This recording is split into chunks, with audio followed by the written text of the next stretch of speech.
Bonjour à tous et bienvenue pour cette vidéo qui nous parlera de la parachate Noach. En particulier, une question qu'on se pose, le pourquoi de la semaine, c'est pourquoi les 7 lois noachides, sujet qu'on aura longuement la possibilité de débattre, déjà ce soir au cours de Pensée juive et puis ces prochaines semaines.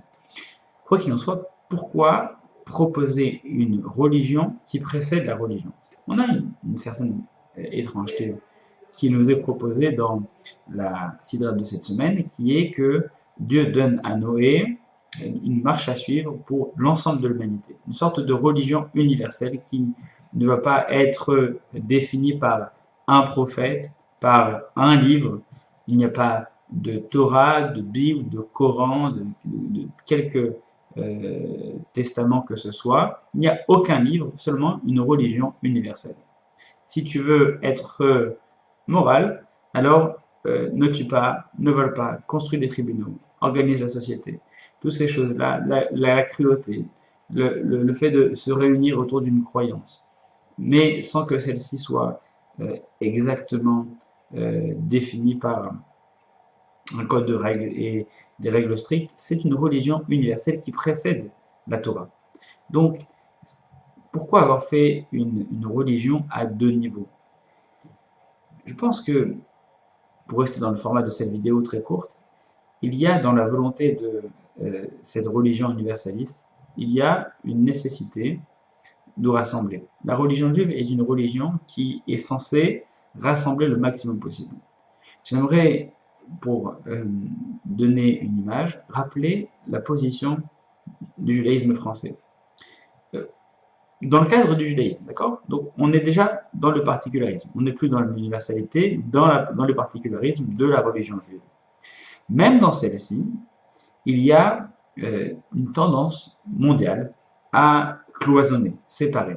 Réforme, conservative, on a orthodoxe, on va avoir moderne orthodoxe, on va avoir donc des tas de clivages qui sont profondément stupides euh, si vous en croyez mon sentiment. Et en Israël, on aura de nouveau des tas de clivages différents. D'Attiléomi, le sioniste religieux, on va voir le Haredi, on va voir l'anti-religieux, on va voir bref, des clivages à n'en plus finir. Si je porte ma kippa à droite, à gauche, si elle est cousue, si elle est noire, bref. Donc des choses qui, lorsqu'on les explique à des personnes non juives, ou même à des juifs d'ailleurs qui viennent de France, paraissent complètement absurdes. En France, on a eu pendant très longtemps, et ce serait bien que ça continue, la possibilité de proposer un judaïsme qui englobe le maximum de personnes. Effectivement, le rôle du religieux, et ça c'est quelque chose dont on ne peut pas transiger, le rôle du religieux est de dire ce qu'il lit, ce qu'il a appris, ce qu'il comprend. Ça c'est quelque chose qui ne peut pas bouger. Un rabbin, lorsqu'on lui pose une question, il doit répondre selon ce que le texte qu'on lui a enseigné dit. À partir de là, là où il y a une grande différence à marquer, c'est entre la loi et le jugement. Dans la Torah, une personne seule ne peut pas juger. Il faut, pour pouvoir condamner une personne qui transgresse le Shabbat, il faut un tribunal. Et loin de l'idée des sages que de condamner des personnes uniquement sur un témoignage d'une personne. Donc, on ne peut pas, dans le cadre de la religion juive, on ne peut pas juger une personne parce qu'elle a transgressé quelque chose.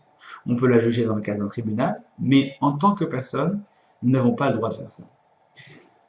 Ce qui veut dire que lorsqu'une personne transgresse quelque chose, la réaction d'un juif observant, c'est de se dire, tiens, ce qu'il fait est interdit, mais ça n'est pas pour autant que c'est une mauvaise personne. C'est interdit et je dois essayer, si je suis une personne qui a une volonté de faire exister la vérité qui est la mienne, je dois essayer de le convaincre. Pour autant, je n'ai pas le droit de le juger et de l'enfermer dans ce que j'ai vu de lui. De la même manière que c'est pour la transgression du Shabbat, ça pourrait être aussi valable pour la transgression liée à une personne qui dirait de la médisance, ça pourrait être très bien aussi une personne qui serait homosexuelle. Dans tous les cas, dès l'instant que je vois une transgression, il y a deux choses. Je me dis, est-ce que c'est permis? Est-ce que c'est interdit? Et je me dis ensuite, est-ce que c'est bien, est-ce que c'est mal? Ces questions de jugement sont des questions qui me concernent moi, je n'ai pas le droit d'enfermer la personne dedans. Ce que je veux dire, c'est que la paracha de Noir est excessivement importante parce que elle est cette paracha qui nous permet de comprendre que la Torah est quelque chose qui nous particularise, mais la religion, à la base, c'est quelque chose qui est ouvert à toute l'humanité. Et à partir de là, il ne faut pas oublier que le sens de la religion, à la base, c'est de réunir tous les hommes, quand je dis tous les hommes, l'homme, l'humanité tout entière, vers un seul et même centre qui est Dieu. Il ne faut pas oublier que c'est le but ultime de la religion. La religion n'est pas là pour créer des clivages, elle est là pour arriver à rassembler les gens entre eux. Et dès l'instant qu'on a compris ça, on a compris le sens de la paracha de Noir. Même si effectivement ça ne va pas jusqu'au bout de l'enseignement de ce mode de vie, de cette morale que nous propose la Torah, il y a une première étape qui est franchie dans l'universalisation de la croyance. Et la première des choses, c'est croire de manière unanime, que chacun croit en une divinité.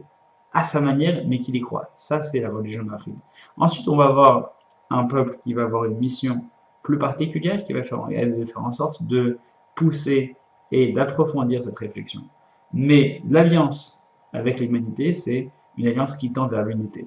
Que ce soit au niveau de l'humanité, que ce soit au niveau de la religion, nous avons le devoir de faire en sorte de réunir. Ce que je vous propose, c'est de développer ce thème ce soir au cours de pensée juive au restaurant Lipo à 19h30, mais surtout de venir participer au Shabbat mondial du 26 et 27 octobre 2018. Et là, on aura la possibilité de véritablement comprendre ce qui est que l'universalité au sein de la religion. Lorsque le peuple tout entier, à travers le monde, accueillera toutes les personnes qui le souhaitent venir vivre et comprendre ce que propose le Shabbat, nous rattacher au divin par le biais de l'universel, eh bien, c'est le projet que nous allons réaliser le 26 et 27 octobre. Dès à présent, parlez-en autour de vous, inscrivez-vous, venez vivre ce moment de rassemblement et non de division que nous vous proposons. À très bientôt, Shabbat Shalom et une bonne étude de la Sidra de Noir.